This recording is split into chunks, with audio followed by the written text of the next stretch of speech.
So hello mga katets, magandang araw po sa ating lahat, lalo po sa tagapanood po natin ngayon. At ngayon mga katets, mayroon naman tayong isi-share na isang apps kung saan pwede natin gamitin yung isang Android phone natin, yung cellphone po natin. Kasi kailangan mga katets na mayroon po tayong metal detector kapag hunter po tayo, treasure hunter po tayo, no? So kailangan mayroon po tayong metal detector. So paano po natin malalaman kung yung nalapitan po natin ay metal. So kailangan mayroon po tayong metal detector para malaman po natin na yung ating nasa tabi na upuan natin ay metal talaga. So ito na mga katets, mayroon po tayong isang apps na nakikita sa Play Store dito. Ay isa pong accurate po siya, no. So medyo mataas po yung ratings, maganda po yung mga comments niya. So yung nag-download po, yung nagagamit po nito nasa 10 million na. So para po makita ninyo mga katits na hindi po ako nagsinungaling sa inyo, kailangan i-open po natin yung Play Store. So before po natin i-open yung Play Store, sana sa baguhan po sa aking YouTube channel, don't forget to subscribe, click the notification bell para palagi kayong updated po sa aking mga bagong upload. At kapag na nyo yung channel ko, na-click na ninyo, pwede niyo tingnan yung ibang mga video ko para makikita po ninyo yung mga tutorial po natin na tungkol po sa kung paano gumawa ng mga gold detector DIY. So doon makikita nyo, malalaman nyo na ganyan yung paggawa ng mga metal detector o mga gold detector. So ngayon, magsimula na po tayo mga katets. Yung una, kailangan may cellphone po tayo ng Android, no, para po sa mga metal detector. Yung pangalawa, kailangan mayroon po tayong apps na Play Store katulad nito. So yung pangatlo, kailangan na malaman po natin kung ano ang accurate na mga metal detector na i-install niyo. So ito. So i-click po natin si Play Store. Ganyan. So kapag hindi pa po natin, so kapag ganyan na po yung nakikita po natin pag open po ni Play Store, mag-type po tayo na metal detector. So ito, metal detector.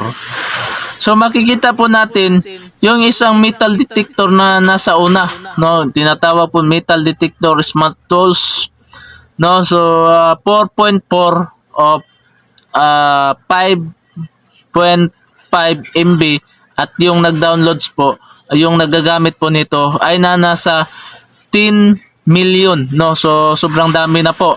So kapag i-click po natin yan, so makikita po natin dito ay i-install po. So ibig sabihin na ready to install na po siya. So yung mag-download ka 5 MB, 5.5 MB yung rate niya at yung nagamit po nitong apps na to. So yung ratings niya mga katets ay nasa 4.4, no. So yung natin. So maganda po yung comments nila, no, dito, at see all views para makita po natin na yung it's all reality. Yan. So yan, makikita po natin yung mga comment nila.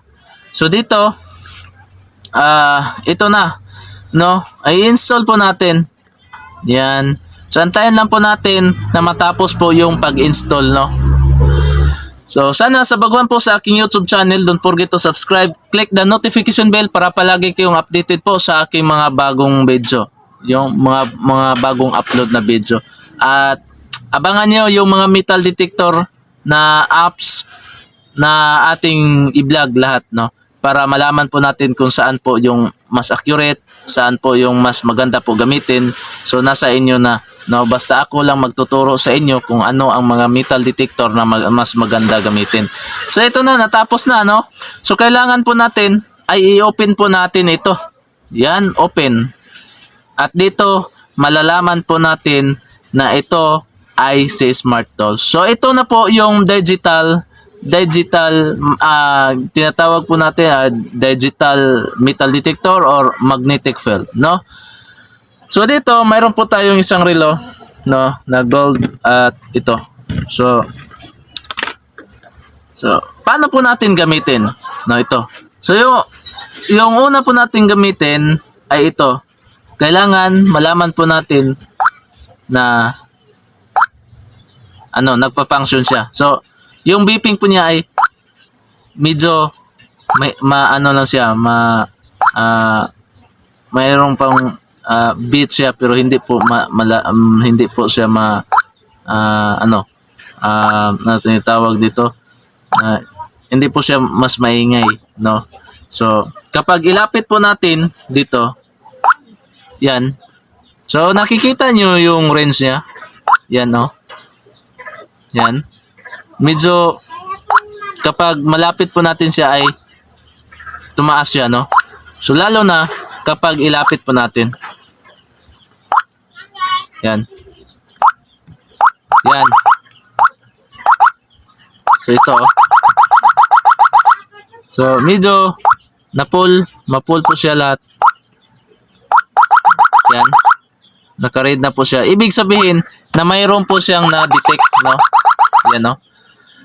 So ibig sabihin na mayroon po siyang na-detect. So ito lang 'yun, no, yung tamang paggamit nito. Madali lang ito gamitin, you know. Yan. Yan. Taas. Yan. So yung yung digital meter niya ay tumaas. Lalo. Yan. So makikita po natin na itong apps na ito ay pwede po natin gamitin, no? So kailangan na